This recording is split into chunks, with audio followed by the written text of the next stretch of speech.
How is everyone? Finding this a bit odd. Going live and looking at a flipped image of myself is a bit weird. So, hello everyone, welcome to the chat. I'm going to be doing a live interview. Hi, Kim, I can see that. So, yeah, I'm going to be doing a live interview for the Glasgow Festival of Burlesque. I'm Morning Star, and I have been a burlesque cabaret performer since 2015. Hi, Louise. Yeah, so I've been performing quite a long time, really. I think not 2015, 2005. So I've been performing for 15 years. Hello there, Rock. Great to have some people in there.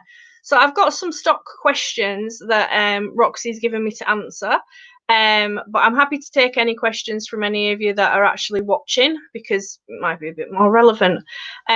So if any of you who are on now, if you want to ask me anything, please just type it up and I can see it. If you don't want to, if you just want to look at my background surroundings or, look at my incredibly dark eyebrow, that's completely fine also.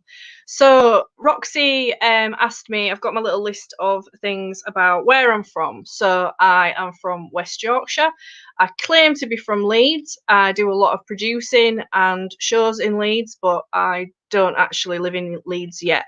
So I live in Yorkshire, born and raised, and I perform. Well, I did perform all over, but I started out in Leeds. A performer called Ava Braun, bit of an odd name, but it was in 2005. I don't believe she performs anymore, but she was really interested in Gorillesque and performed a lot of Gorillesque, and I had a real fascination with horror genre, B movies, gore, and really cheesy magic. So I started out doing escapology and different types of horror-based performance stuff. So yeah, she gave me a start on a stage in Leeds at a venue called Subculture, and yeah, it was from there. She basically said, "Turn up, do what you want," and the rest is history, really. So yeah, I started off doing escapology routine to a song called You Never Can Tell that was featured in Pulp Fiction. The act had nothing to do with Pulp Fiction, and I think we used Dick Dale's Mizzaloo as well. So it had that kind of gritty vibe to it. And my other friend who performed with me, I used to tie her up, put her in a handcuff her, tie her up, put her in a bag, and then she would escape and would be in a completely different outfit. And that's the very first routine that I performed. And it was a bit shit the first time I ever performed. Locked the handcuffs, couldn't get them on. Time was running out. Everything was choreographed to time. Brilliantly shit. But it all worked out. But yeah, that's where I first got going. So horror movies, basically, gore, splatter, you name it. That's my bag. That's what I'm into. Not that I do any of that really anymore. But yeah, I used to do a lot of blood work and a lot of like glass walking and things like that, and all kinds of stuff. Really, I'm just looking for the rest of my blooming questions. I don't think I've swore yet, so I'm sorry if I've sworn and it's I'm on live or whatever. So where I'm from, how I got into it. Anything about my non-burlesque life, that might be grand too. So yeah, I work in service industry and it's brilliant. I used to work in care service, but I don't anymore. I've recently changed career, which is fantastic. And that's all I really want to say about that. So Louise, I'm reading the tips for new producers. So Oh, my new shows are coming soon. Oh, this is like triple questions. So, oh, this is lovely how it's come up on the screen. That's brilliant. I feel like I'm really being interviewed. So yeah, tips for new producers. It's a tricky one. I would never say that I would be. Well, I am an established producer. I produce festivals, I produce shows, but I think you go into every event as though you're producing for the first time. You know what you're doing if you know what you're doing, and you get on with it. But there's always new issues that present themselves when you're producing. So it's like you can never. I would never say that I'm know everything, done everything, been there, done that. No, it's you've got a fair. I've got a fair idea of what to do and how to do it and how to get on with it. But you can get curveballs any time. So I would say be prepared. Be prepared for if things go wrong. You know, like we're currently in a situation now with COVID where people never prepared for this, you know, and we've got a lot of online streaming media, you know, creative people have got creative during this time. So, you know, things like that are really, really useful. I think building a tip for me is building a really good relationship with a venue, really respecting all the people that you work with, putting the hard work in to meet people, meet your clientele. I wouldn't rely on a burlesque audience for a show, you know, because it's it's entertainment for everyone. So, you know, build your audiences, go out, do all the legwork yourself, you know, make sure that you're engaging with local communities and speaking to people and getting them to understand what you're putting on, not forcing it down the necks, but just being personable, being nice, being yourself, you know, it helps run a effective show and it's useful. So, you know, I think that's a bit of a tip. Hi Barry. So, you know, it's a bit of a tip to do that and be professional, you know, listen to your performers, listen to what their needs are and make sure that you support their individual needs and what they might actually need. You know, don't presume anything about a performer just because you think you might know. Ask them what they need. Don't presume you think they know what they need. So, you know, I would say that. And I would also say about, you know, making sure you've got enough money to run a show. You know, make sure you've got the cash behind you because you could financially bankrupt yourself and, you know, is it worth it to do that? Also speaking to people who run shows already, you know, in the area that you're in, looking at what is currently going on. Does there need to be any more show content in the area? Is it something that an audience want? You know, you might love it, not everybody might love it. So it depends what kind of business mind that you're wanting to go into about that. So, you know, oh, I'm coming to see you if I can. So yeah, there's also about the new shows. So currently co-producing a show with Felicity Felices, and I don't think it's official yet, but Roxy Stardust will also be joining us on the producer team, and we'll be running a show called Theatre of. And Theatre of is an immersive cabaret experience, based on a different theme for every show. And we should have a show running in October. I'm losing my days being locked down. So we'll have a show that's running in October. The cast is cast, and the tickets are on sale. We've not been promoting the show as such during the lockdown because we feel that prioritising our health and our well-being and the well-beings of our communities is really important to us right now. So, you know, it can wait. Same with Leeds Cabaret Burlesque Festival. It's not been cancelled. I've been liaising with performers. I've been liaising with the venues, and currently it is not cancelled.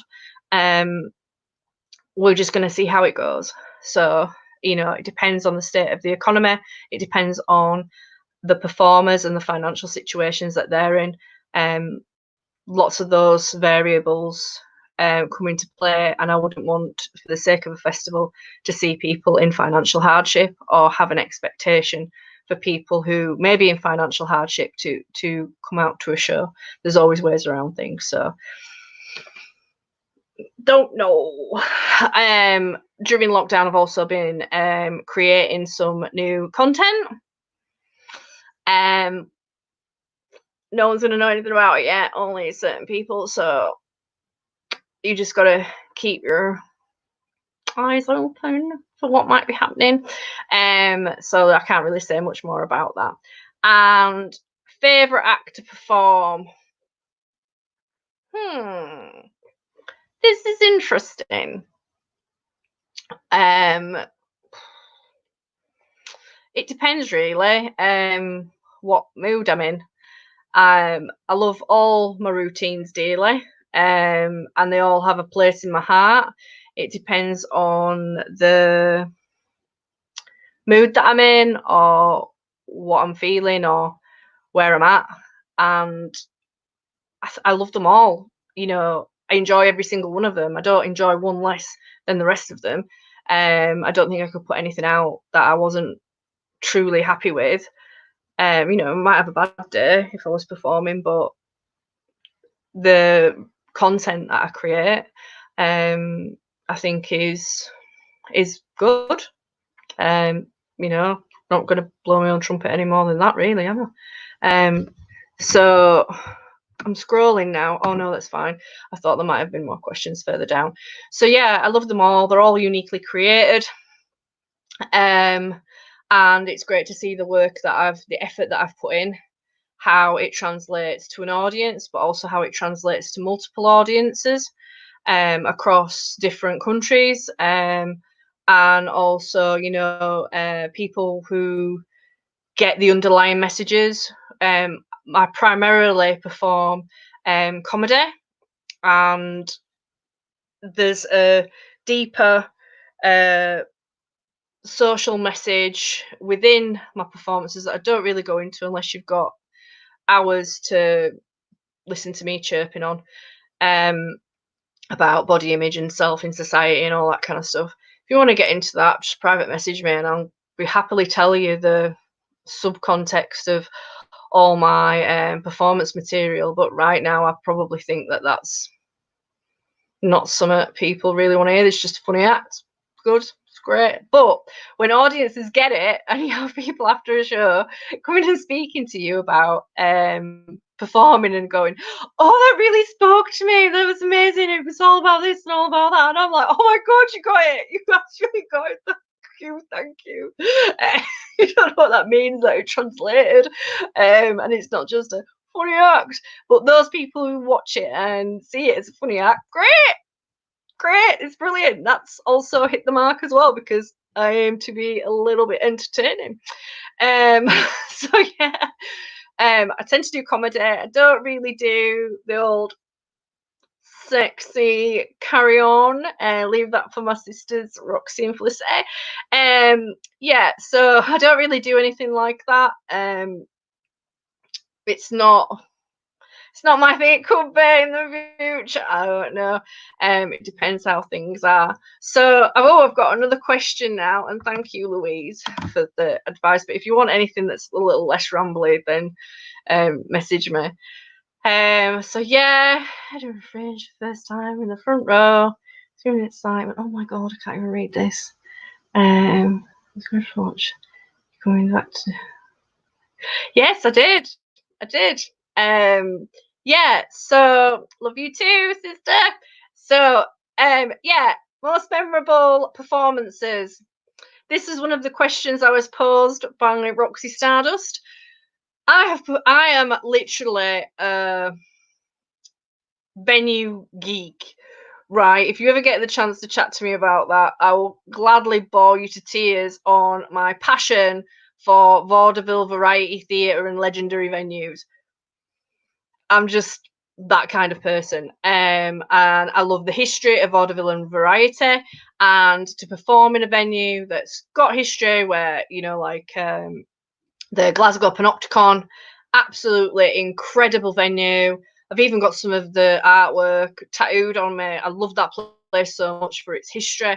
You know, like performing there, made up like total feels, as some people might say. But yeah, places like that, really, really means something to me. I also got to perform at the World Burlesque Games, where I did take a title, and I performed on the same stage that Freddie Mercury had rehearsed for Live Aid, and that, when I performed on that stage, I actually kissed the floor. I kissed the floor, and people thought it was a part of the routine, which it wasn't. I just was, because Freddie Mercury means a great deal to me. And in no way does my routine kind of parody Freddie Mercury. It's not about that. It's about identity and self. So, I could get into that, but I'm not going to. And Freddie Mercury was always a prominent figure within my life, which I'm not going to go into because that's too personal. I'm doing a lot of that. It's too personal, a lot to get into, but it's always been with me. And every time I feel down, I feel that there's a presence that I get from Freddie. So to walk that same stage actually meant so much to me. It was untrue, but in as far as venues go, the Barrowlands. If she builds it, it will come. So when Roxy was like, I've quit performing, and Roxy rang me, she was like, yeah, well, not like that, but more Scottish, was basically saying, I've booked the Barrowlands. And I was like, what? Yeah. So she was like, you are performing, you've not quit, you've not retired, you're performing. And I went, yeah, I can't say no to that. And literally, I was all over that backstage. I've never felt so much fear in my entire life. Taken to a stage, it is iconic. It is beyond iconic, that venue. Oh, I still don't believe it actually happened. I still don't believe that we were backstage. I think it were a dream. Oh, it was like the greatest thing ever. So yeah, there's been a lot of things like the Tower Ballroom for Burlesque Noir when I performed there. Performing in Oslo. The different venues that they've had there that are so iconic. There's so many places that I've performed that I treasure, and even the little bars and clubs and things like that. I treasure all of that, because I enjoy the audience. I enjoy the socialization aspect of performing, and being able to share my work, but also being able to take people away from whatever might be happening in their day to day. So I've done a fair bit, and I've enjoyed a lot of it. And I wouldn't say I haven't really enjoyed much of it. There's been ups, there's been incredible downs, but we're all still surviving and fighting, so it's great.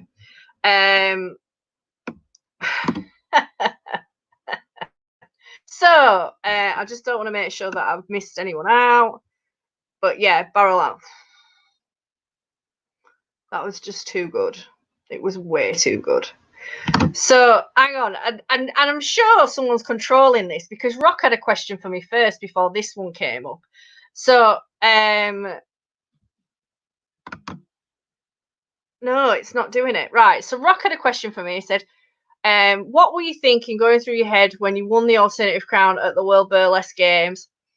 It's too explicit, Rock, to say, but the audience heard the F word and you've got it wrong many, many times. I did not believe that was the case, that I would have chosen for World Alternative Crown, and it was legendary. The whole experience was completely legendary, and I treasure that. I run the Tassel Off, which is a non-competitive contest, and someone said to me, maybe you need to experience what it's like in a contest environment to be able to understand what you're actually putting people through. And I'm like, well, it's non-competitive, so people should feel okay and supported. But yeah, I went and did that. I've done the Amsterdam Burlesque Award. I competed at that and performed at that, and I've done World Games twice and placed twice. So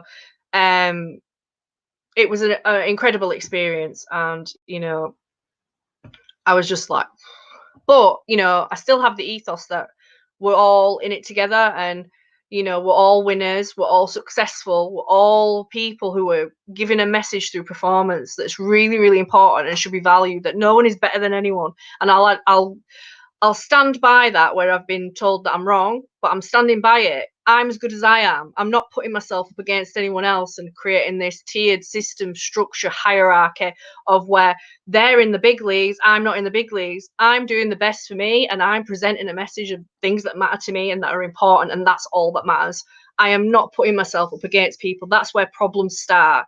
I spent all my teenage years having to deal with feeling inadequate and not feeling right and not feeling like I'm fitting in. So why would I put myself on a thing saying, "Oh, I need to be up here," or because I'm down here right now? No, I'm not. I'm not going to swear. I'm not down here. I am here, and we all are. We're all here together to be creative and inspire and motivate and be passionate with each other. Not in a creepy way, but that sort of thing that really, really counts. Really lifts your self-esteem. If I'm not comparing myself to anyone, not anymore. I'll compare myself to me. That's all that matters. So, and if we're having a good time, let's do it. So, Kim, your question: has Roxy managed to properly get me out of burlesque performance retirement yet?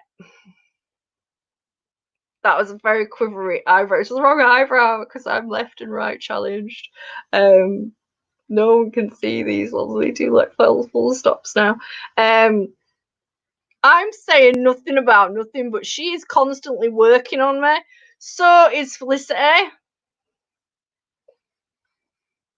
And maybe, I don't know. I'm struggling. Roxy's getting me doing a bit on Saturday for the Glasgow Festival of Burlesque, where I will probably be leaping around in my back garden doing something very strange. Well, not strange, but just not the norm. And that's fine. I'm happy to do that because it's about us getting some quality time during this crazy time. So yeah, Glasgow Festival. That is a wonderful question. So yeah, Saturday I'll be doing something for Roxy.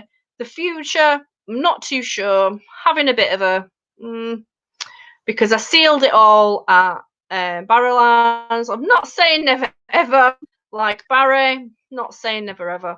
It's just about having the right kind of. I've changed career. I'm really focusing on this career, and it's fantastic. It's the best thing I've ever done, and I really. This looks like some sort of political thing. Like, yes, you will. Shall we vote on it? I might be looking at stuff, but I just don't know whether I fit anymore, and I really need to explore that somewhat. They know what they're doing, them too. So, oh yes, on Freddie's stage, Astrid, exactly. It was so good. And yes, thank you, Kim. It is all about being yourself and being inclusive for all. Oh, thank you, Rock. That's a nice comment. So yeah, I'm gonna go back to my questions now. I've got my little phone and I'm gonna see what is what. So here we go. So my inspirations and passions. As I've said before, horror, gorillesque, magic, stuff like that really gets me going. I love like the legends in burlesque, people like Jenny Lee, absolutely incredibly fierce, beautiful. I like simplistic performance. I like it where people use themselves and use their own energy, to really convey a message where it just looks purely effortless. So, I did, and I still love Satan's Angel as a performer. She's sadly no longer with us, and that's an incredible shame. But what she did for burlesque right up until she died was absolutely incredible. Her performance, performing at age 74, was outstanding, absolutely outstanding. If I can have that kind of energy, then, you know, or emulate that kind of way, you know, through for such longevity, then, you know, that's incredible. You know, if you look at, um, you know, my main passions that first got me really interested in burlesque was performers like Dirty Martini, uh, New York Neo Burlesque Joe Weldon, all those, well, Mistress Joe, um, all really inspired me because their performance style, and how they convey themselves, like Tigger as well, the way they perform is my bag. It's like, I love this. I enjoy it. It fuses like vaudeville variety, but also the subversive element of the subculture of burlesque, of making a statement, making a message, but being so out there. It's like, yeah, I totally get this. I totally get this. And those kind of places, and like the Slipper Room in New York, you know, was my kind of what I used to sit and watch online, you know, 15 years ago, watching videos over and over again, going, oh my God, they're so incredible. You know, like Pinky Special, all just fantastic performers. You know, Chris Harder, I'm a massive fan of Chris. Absolutely incredible performer. You know, there's a lot of performers out there now, you know, developing that I equally love as much as, you know, like the Legends of Burlesque. I love the Legends of Burlesque. I love Neo Burlesque. But there's a lot of up and coming performers, you know, that are kind of brand new, where I look at routines and I just think, oh, that's amazing. That's so good. And I love that. I love that about performing, where you never seen it all. You never seen it all. And I take inspiration from a lot of things, mainly from, like, I love John Waters, I love Divine, I love all those kind of things. You know, I've got a lot of influences. You know, Patricia Quinn from Rocky Horror Picture Show, absolute living icon. You know, and I was fortunate enough to meet her, and she was amazing, and really inspirational. So from a young age, being exposed, I would say, to things like that have kind of influenced my creativity and influenced my creative style. You know, unfortunately, my childhood didn't really lead me in a direction that I wanted to go in. And, you know, I would have loved to have been an artist, and I would have loved to have gone to art school, and I never got the opportunity to do that. I went, you know, through stuff and ended up, you know, in caring sector, you know, supporting people who'd been through similar stuff to me.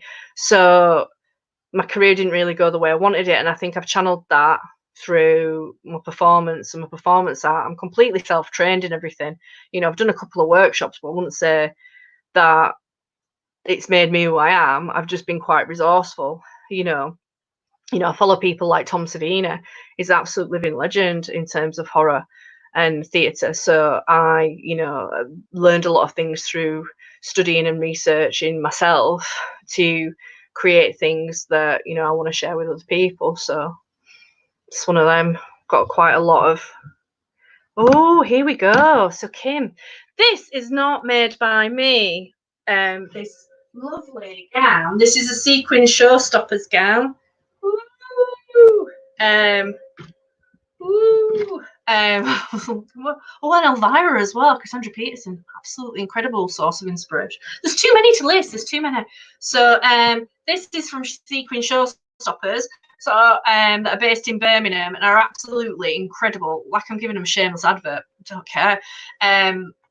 So I've like bought this. I never buy anything. Well, I do. I buy stuff, but I tend to like to recycle materials and use found items. So in my witch routine, which everybody calls the Freddy routine, but it's actually my witch routine, Sabbath, the majority of those pieces of costume are recycled materials or old fabrics that have been got from like charity shops and been repurposed, because I think it's important to have environmental awareness in terms of sustainability and creating items. So I try and repurpose and reuse things that have been wasted or got rid of, which I do enjoy, but it's not all like that. A friend gave me some sewing guidance. So with my Sound of Music number, the outfit, I'd done it for a while and the outfit was really rubbish, but the concept was really good. And I thought, I really want to remake this, but I don't know how. And my friend gave me coaching, and came round and showed me how to do a bit, and then went away and set me like homework and stuff like that. And it was brilliant. And, you know, I can use my sewing machine. So all of my routines are made by me. I never buy anything from anyone to use in a routine. I might buy bits of corsets here, there, and everywhere and jazz them up and repurpose them and things like that. I'm not going to sit and make a corset, you know. It's not my thing. But in terms of stuff and things, yeah, I do. I make pasties, but I never wear. Well, I wear them on repurposed outfits or, you know, covered bras and things like that. But I never check them out, you know. So, oh, thank you. Yeah, so, you know, I make costume pieces for people and headdresses and things like that. I tend to make bigger items on request. I don't sell myself in that respect because I've got plenty that I do. So if it's something that interests me, I don't mind making them. But you know, there's other people making things who do that for a full-time living. So, you know, I'd prefer people to go to them. But, you know, if people want things, I'm more than happy to oblige. But, you know, some stuff's off the rack. But for my performing, I create all of the items myself, like my penis that I've got handcrafted by me. Yeah, you can tell how my brain works. So yeah, I do make my own costumes. And if I need anything in particular, then, you know, like this is an off the rack number. It's absolutely beautiful. It's incredible. It's going to a local business, so I don't mind sharing things like that. I know there's a lot of performers making organza boas, and they're beautiful, you know. So I know Wild Vixens making boas. I know, is it EPIK? I believe she makes some beautiful organza boas as well. So there's a lot of people doing a lot of things, making things, but I tend to make my own. I don't buy stuff in like that unless I'm repurposing it or it's been recycled, like from a charity shop or things like that. So next question. Here we go. Oh, so music or routine first. I tend to come up with a concept or I get a bolt of inspiration regarding something. Like my witch act was not what it was when it was being developed. I was trying to go down a different route. I took some private instruction from Peekaboo Point in terms of my choreographer and was kind of going down a really different route that didn't sit right with me. And what it is now has been developed based on, it's like inspiration, but it's also about how you feel comfortable and how you feel comfortable in yourself. And you know when you know what's right, and you know when you know what's wrong. So why go with the wrong when it's not working? So, you know, like experimenting with different songs, experimenting with different styles, and really finding where you fit. You know, and then you might hear a piece of music, do research because other people could be using that music, and yeah, other people can use the same track. But if you're doing a track, you know, like you know, in the Burlesque Handbook, you know, you read that. It's brilliant. It gives you a lot of inspiration. And I know Jo Weldon's doing online classes. Go and do her online classes while we're in lockdown, because her take on music and inspiration, and her views on that are fantastic. And I don't really want to be repurposing her views from what I've learned from her in an interview like this. I think, you know, go and have a chat with her, do her class, and you'll see what I mean.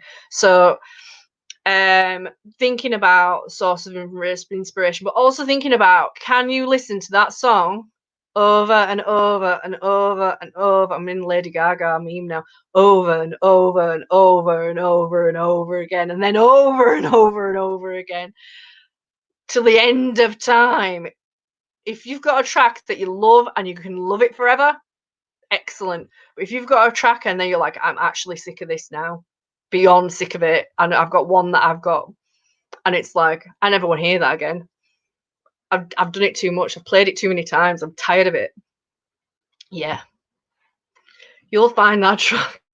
But yeah, if you can love something and feel as passionate as you feel listening to it first time, go for it. You know, I've heard people say before, I'm going to up my game. I'm going to up my game for my routine and stuff like that. Your game needs to be up.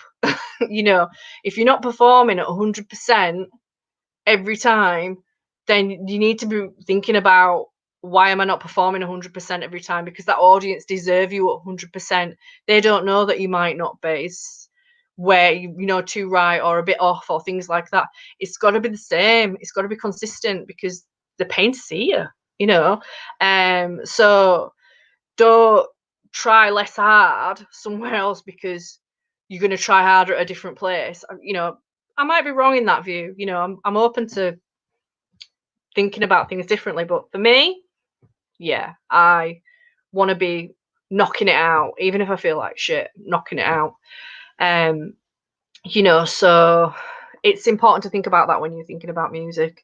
Can you feel it and feel that emotion every time it's played? Because if you can and you just sit to back teeth of it, people will see. They'll see right through you.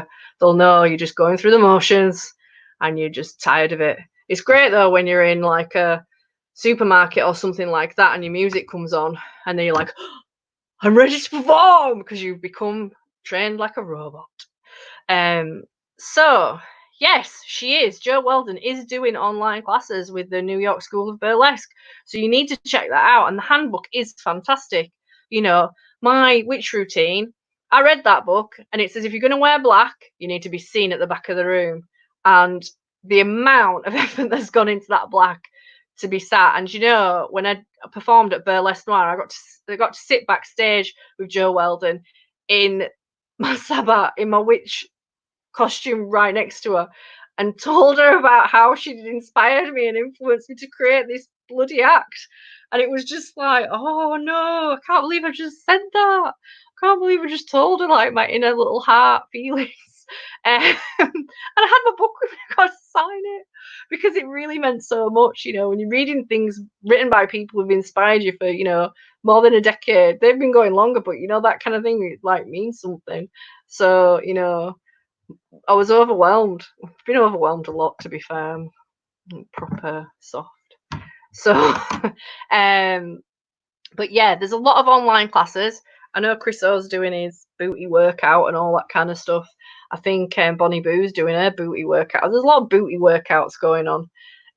Yes, excellent links. Like I've almost created myself. Oh, you can't see my hand, but it's fine.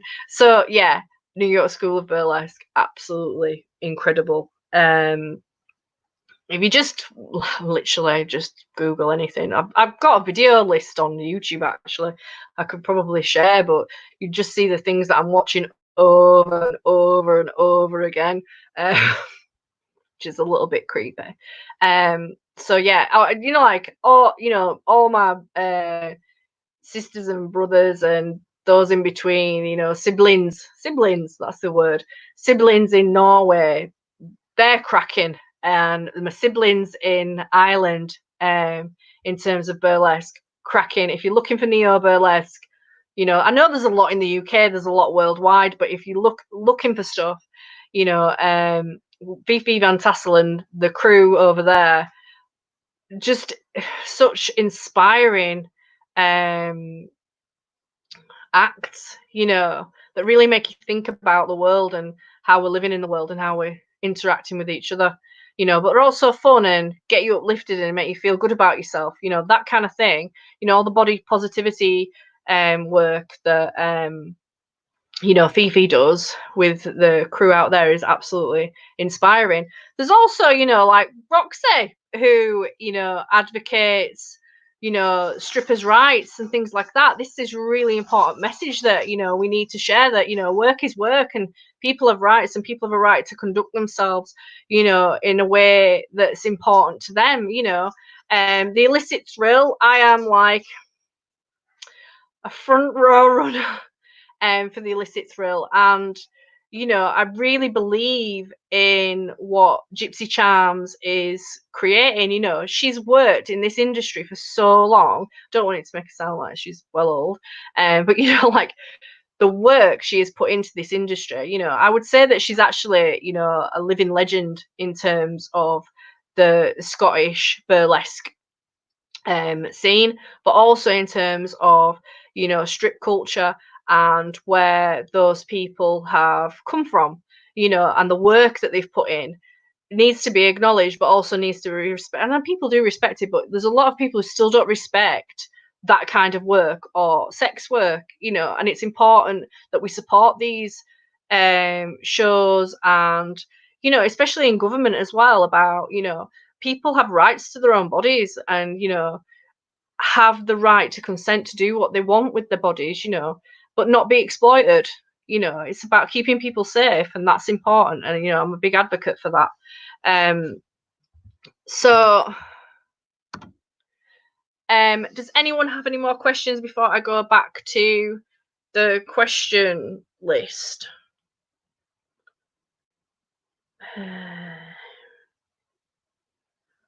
So, I'll go back to the question list. So here we go. So I've got here, how do I painlessly remove a nipple tassel?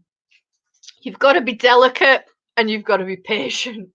And you've really got to understand your body and how that tassel might be feeling. I wouldn't keep your tassels on for too long. Sometimes people, when they keep them on too long, they get a bit, moist and they'll fall off. Great. Some, like myself, when I've worn pasties, and I've worn them too long, they're like limpets on a beach rock face. They're not coming off for anything, and you just gotta be careful. Sometimes, it depends if you've got sensitive skin and things like that, so if you can get them, wet, you can kind of moisten them, but it depends what you're sticking them on with, really. I've heard of all sorts, people using Bostik and God knows what have you to keep their tassels on, and it's just, you got to treat your breasts right, or your ass, or your bajuka, whatever you want. You need to look after yourself and look after your skin, so just be careful and take your time and don't have them on too long. Yes, and we are very lucky to have Gypsy and Roxy in Scotland, and all the East London Strippers Collective. Check them out. Check out what they've been doing in the community. It's brilliant, and I follow that kind of performance genre, shall we call it? But I'm not forcing anyone else to, because it's about consent. So we've also got, I've talked a bit about my favourite performers and acts. I've got loads. It depends on what kind of mood I'm in, but some stuff's just pure perfection. Chris O, magical, completely magical performance. Just takes you away. But yeah, there's absolutely loads of people that I'm truly inspired by. If I could give advice to myself when I was starting, what would it be? There's things that I could say publicly and there's things that I can say privately. But I would say, most of all, is believe in myself and don't give up. That's what I would say. Believe in yourself. Do not give up. I think if I'd have probably had a bit more self-confidence when I first started out, I think things would have been very, very different. So, you know, if we can work on our own inner confidence, you know, and our own personal motivation, then I think, you know, I could have probably done things a lot better. Also, I've got here about if I could give future performers advice, what would it be? Be true to yourself. Be nice. Don't be a dick. That's all you need to do.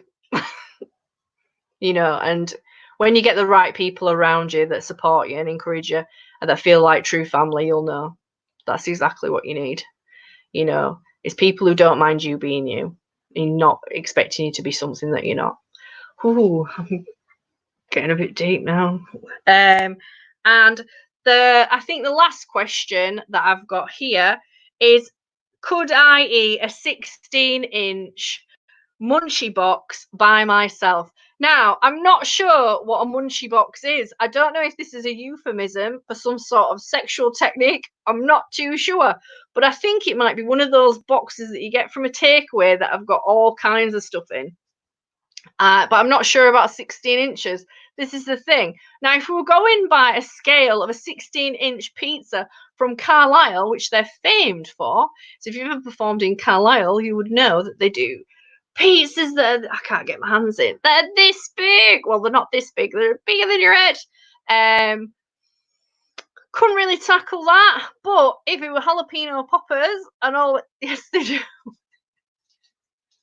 Oh, this is hilarious. I reckon over time, if you gave me enough time to eat it, maybe, or if I'd been really, really hungry, normally my post-show go-to is a pot noodle because I'm a bit of a mum when it comes to going to shows. I've always got snacks for afterwards because I don't really trust places that you can eat late at night unless it's plain chips.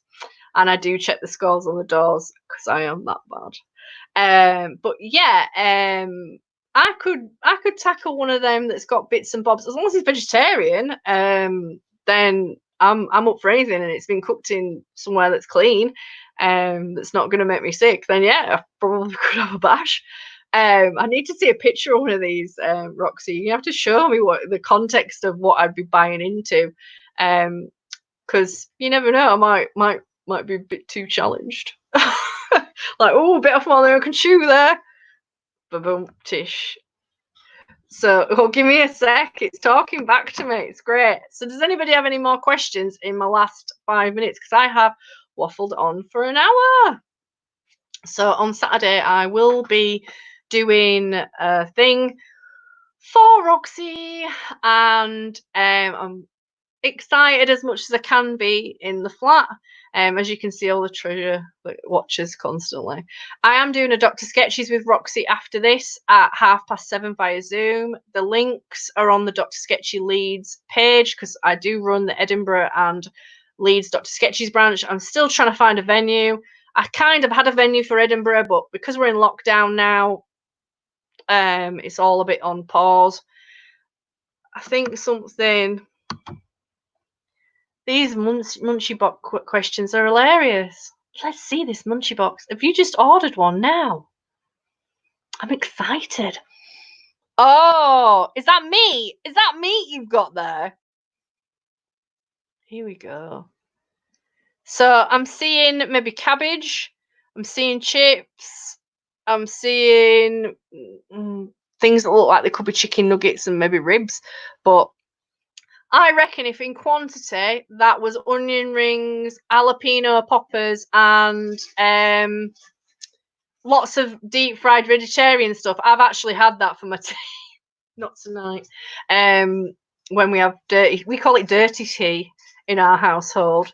So if you'd like a bit of dirty tea, that's what you'll be getting. And now I've come across as very, very creepy indeed, because everyone likes a bit of dirty tea. Or as Roxy would call it, a munchie box, a 16-incher. Why the inches? Because of the size of the box? Do they do a 12-inch? Do they do a 5? Or a 3-inch muncher? That sounds wrong, even more wrong. So thank you all for watching. I hope you've enjoyed it. Anything you like, you can put anything you like in a little munchie box. That could be such an act. You could have degrees of Munchbox and what's in my Munchbox.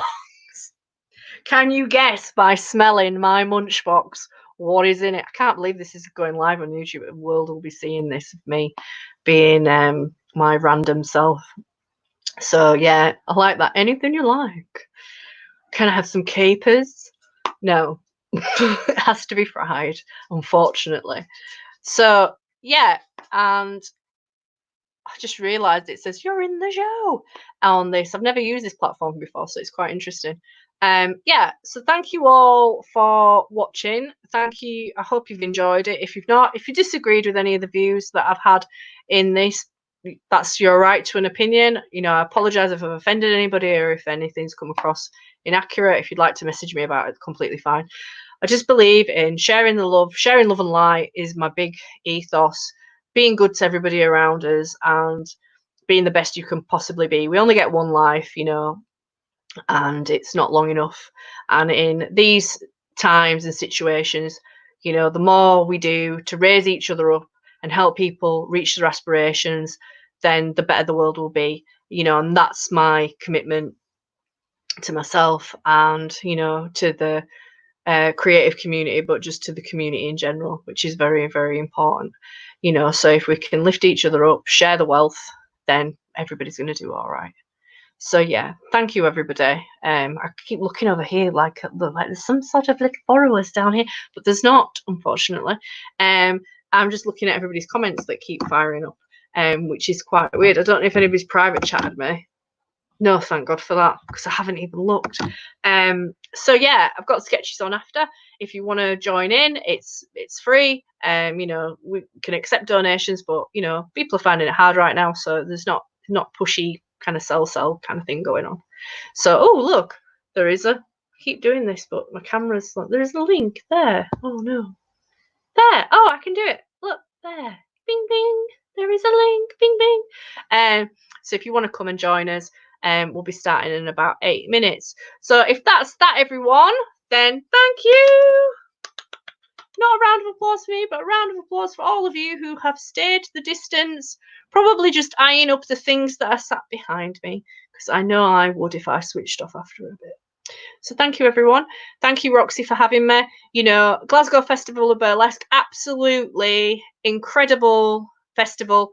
One that's very, very close to my heart. You know, it's all about togetherness, it's all about community, and it's all about sharing what we love and we're passionate about.